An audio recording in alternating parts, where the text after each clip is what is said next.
How are you doing? Today we're talking RV tips and tricks to put RVing and traveling on easy mode. Let's get into it.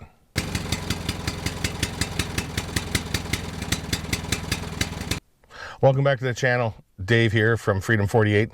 So I'm going to do a quick list of things that will make your RVing life easier, take a little bit off your plate, things you got to think about, things that will make your days hopefully go smoother, take some stuff off your mind anyway.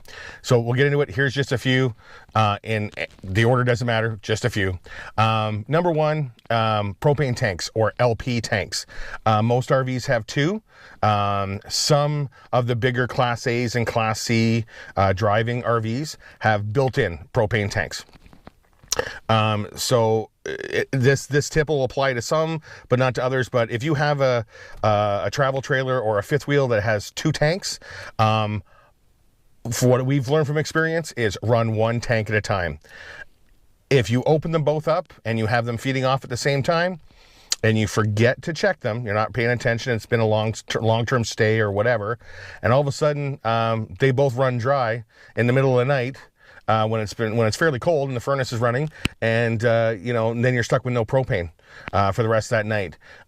It's a lot better to walk outside and open up your second tank, and then turn your furnace back on and go back to sleep, than it is to have that thing go, both tanks go dry, and then you have to scramble to find a place to get propane. And on a Sunday morning, in some places you're not finding it. So I highly recommend you run one tank at a time.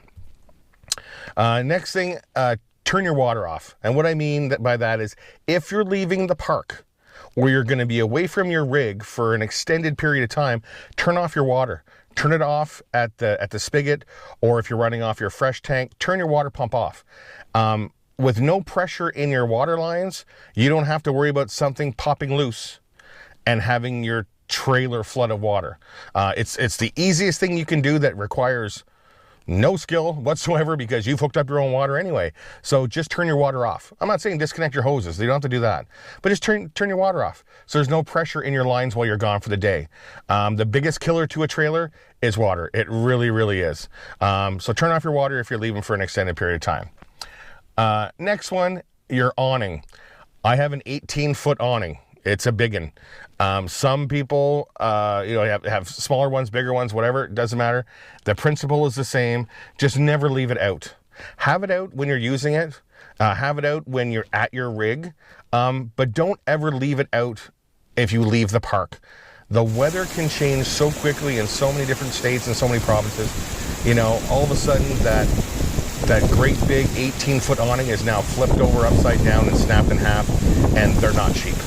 We all know nothing for an RV is cheap. So bring it in so it doesn't, there's no chance of it being snapped off in high winds while you're gone. That's just, that's just a simple tip. Next one, the surge protector. I've always had a surge protector. I believe in them 100%. I actually had a surge protector issue. Sorry, not a surge protector issue. I had a power issue where my surge protector saved me. And I'll post some pictures of it while I'm talking right now. And my surge protector saved my rig. A box fried, and and that surge protector saved me. So, they're not that expensive. There's ones that plug in on the outside. There's ones that can be built into your rig, which are great as well. They're the high-end ones, but have some type of surge protection, because power, we'd all like to think that we know everything about power, but we don't. And sometimes things happen. It could be a spider web built up inside the box, and it short-circuited something, or whatever the case may be. I'm not an electrician. I'm not going to get into the meat and potatoes of it, but a surge protector does save. It's a proven piece of kit. You're paying anywhere from like $80 to $500. So pick one, make sure you have one, and just use it. Okay. Last one, I guess my last one will be this one. Black and gray tanks.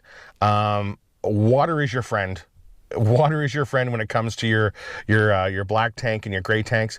If you're on full hookups someplace, don't skimp on the water. Put as much water through your tanks as you can.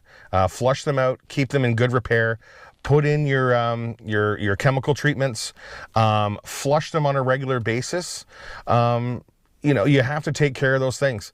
I think the biggest thing that I guess is the most annoying thing about having a travel trailer or a fifth wheel or a Class A, especially if you're full time, is sometimes those tanks will get that buildup of smell. And anyone who has been in a trailer any length of time, you know, the gray tank smell is a horrific smell. None of us, I'm not going to say that anybody likes it, because nobody likes it. And gray tank smell to me is worse than black tank smell. So, use lots of water, keep your tanks clean, keep them maintained. There's tons of treatments out there. There's lots you can buy. You know, you can buy them at Walmart, you know, in Canada, get Canadian Tires. And there's also homemade remedy kits. There's lots of videos out there about good cleaning solutions for your tanks. Look some of them up. Find one that works for you and use it on a regular basis. And honestly, keep track. You know, I mean, do it once a month or do it twice a month, whatever you want to do. But, you know, it depends on how many people are in the trailer, of course, and how much you're using it. But, you know, track it on a regular basis and make sure that you're doing it scheduled every month. That's what I do anyway. Okay, so those are just some tips and tricks to make your life easier for RVing. You know, just very generic, nothing too specific. Hopefully some of those will work for you. And we got more videos coming up, so stay tuned. And hopefully we'll see you on the road. Take care.